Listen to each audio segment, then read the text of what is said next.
भगवती सती के साथ कथा सुनने के लिए जाते हैं। किसके साथ जाते हैं? सती के साथ, दुर्गा जी के साथ कथा सुनने के लिए। क्योंकि नियम है कि जब कथा भी सुनने जाइए तो पत्नी के साथ जाना चाहिए, क्योंकि पत्नी का बहुत बड़ा महत्व है। भोले बाबा बता रहे हैं, चौपाई लिखी गई कि संग सती जगत जननी भवानी, संग सती जगत जननी भवानी, पूजे होली से अखिलेश्वर दानी, पूजे होली से अखिलेश्वर दानी। स्वामी तुलसीदास जी कितने अच्छे विद्वान हैं। नारियों को शिक्षा दे रहे हैं क्या कि जब नारी अपने पति के साथ रहेगी, अर्थात पति के साथ आप कथा को सुनेंगे तो क्या होगा? सती जी कहीं शंकर जी के साथ कथा सुनने तो उनके लिए क्या लिखा गया? पूजे होवे से अखिलेश्वरी जाने। और लिखा गया कि संग सती जगत जननी भवानी, अर्थात भगवान शंकर के साथ जगत की माता जा रही हैं। जगत के पिता और जगत की माता दोनों कथा सुनने के लिए गए। जाने के बाद कुंभज ऋषि किसके पास गए? कुंभज ऋषि के पास कथा सुनने। कुंभज ऋषि ने देखा भगवान शंकर को तत्काल खड़े हो गए। अहो भाग्य, बोले बाबा विश्वनाथ की। कहते हैं कि मेरे अहो भाग्य की भोले बाबा आज मुझसे कथा सुनेंगे। भोले बाबा ने कहा कि आज मैं आपसे कथा सुनना चाहता हूँ। तब ऋषि अर्थात कुंभज ऋषि ने विधिवत पूजन अर्चन किया। इसका माता भगवती का और शंकर जी का। उसके बाद भगवान शंकर ने कहा कि आपने अपना कार्य कर लिया, अब हमें अपना कार्य करने दीजिए। मैं आपसे आज कथा सुनने के लिए आया। कुंभज ऋषि ने कहा कि आप तो सबसे योग्य हैं, इस पूरे विश्व में आपसे बड़ा कोई नहीं है महाराज। कैसे? तुलसीदास ने लिखा है, क्या लिखा? कि विश्वनाथ ममनाथ पुरारी,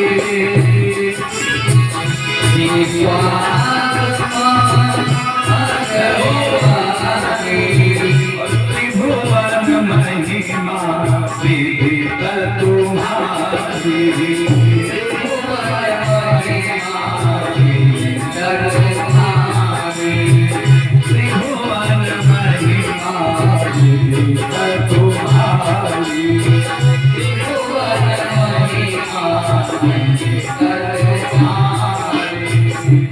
ऋषि ने कहा कि आपकी महिमा को तो पूरा त्रिभुवन जानता है, आपको भला कथा कौन सुना पाएगा?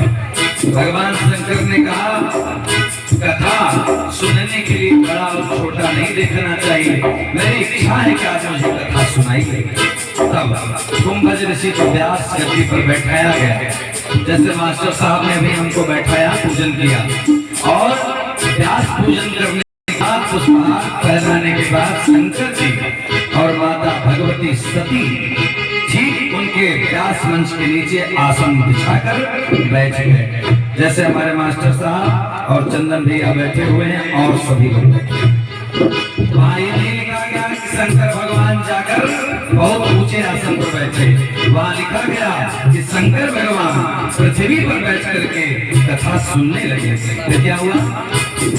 राम कथा मुनि बरज बताई, राम कथा मुनि बरज बताई, मुनि महेश परम सुखदाई,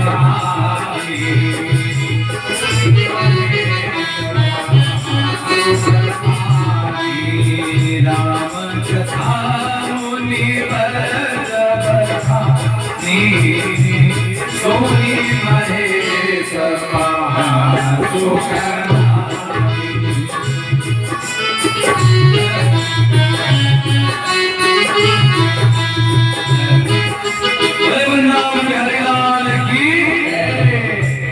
राम कथा जब अगस्त मुनि ने, व्यास जी ने दिव्य सुनाया, तो भगवान शंकर नीचे बैठ के कथा को खूब अच्छे से सुने और परम सुख का आनंद लिया, आनंद किया। उसके बाद दक्ष कुमारी कौन है? सती जी ने कथा को नहीं सुना। कोई आवश्यक नहीं है कि कोई विद्वान है तो उसकी पत्नी भी विद्वान है ना। होता क्या है कि सती जी और शिव जी, पार्वती जी और सती जी में अंतर है। सती जी को संदेह बहुत जल्दी हो जाता है किसी चीज पर। इसी संदेह के कारण भगवान शंकर ने कथा तो सुना, लेकिन सती जी ने कथा को नहीं सुना। उसका परिणाम यह हुआ कि वहां से जब सती जी चली हैं कथा सुनने के बाद, तो वहां से संबोधन लिख दिया गया कि चली कहां से? दक्ष कुमारी। अर्थात जब भगवान शंकर के साथ सती जी कथा सुनने गई, तो वहां उनको संबोधन तुलसीदास ने लिखा कि यह जगत जननी जा रही है। लेकिन वहीं पर जब भगवती ने कथा को नहीं सुना, तो उनके लिए संबोधन आ गया कि यह दक्ष कुमारी शंकर जी के साथ जा रही। अर्थात एक अहंकारी पिता की पुत्री आज भगवान शंकर के साथ जा रही है, जो किसी को अपने से बड़ा नहीं मानती है। उनको संदेह हो गया कि यह कुंभज क्या हमारे पतिदेव को कथा सुनाएंगे? इनसे बड़े विद्वान, हमारे भोलेनाथ से बड़ा विद्वान एवं हमसे बड़ा विद्वान तो पूरे संसार में कोई नहीं है, क्योंकि यह विश्वनाथ है, विश्वनाथ से बड़ा कोई नहीं। वहीं पर संदेह हो गया। संदेह का कारण यह होगा कि गोस्वामी तुलसीदास जी को लिखना पड़ा कि दक्ष कुमारी, अर्थात हमारी नारी शक्ति जब तक संस्कार में रहेंगी, अपने पति के साथ रहेंगी, तो उनको अच्छा संबोधन मिलेगा।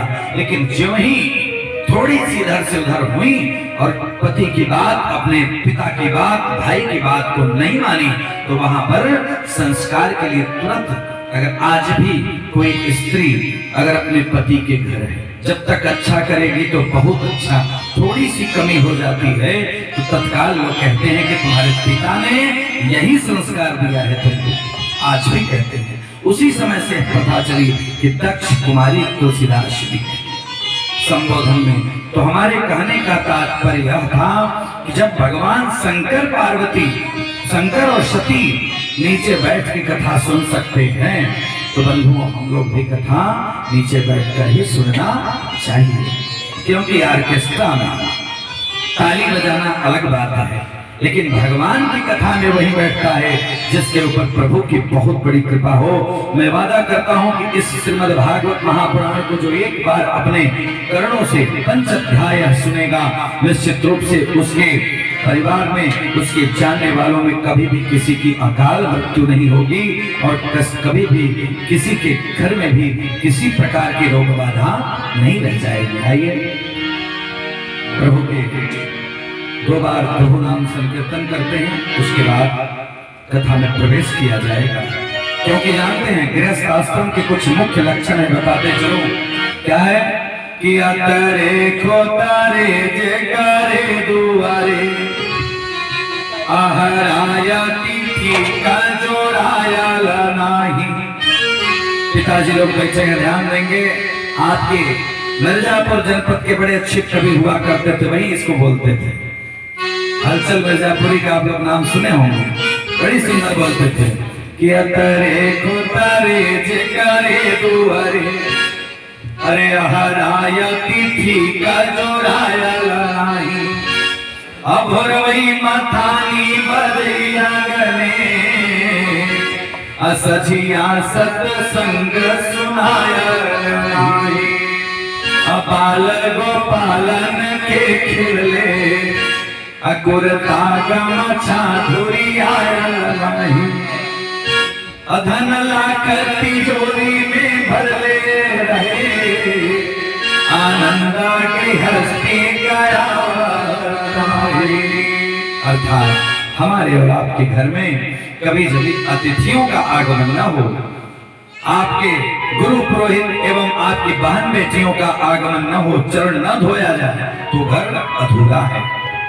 उसके बाद भोरवई मथानी बजई अंगने, जिसके घर में गौ सेवा न होती, जिसके घर में दूध और घी न हो, वह घर भी अधूरा है। उसके बाद सजिया सत्संग सुनायल नहीं, सायंकालीन और प्रातःकालीन बेला में जिसके घर में भगवान की आरती बत्ती नहीं हुई, जिसके घर में भगवान की आरती न हो, कौन सी आरती?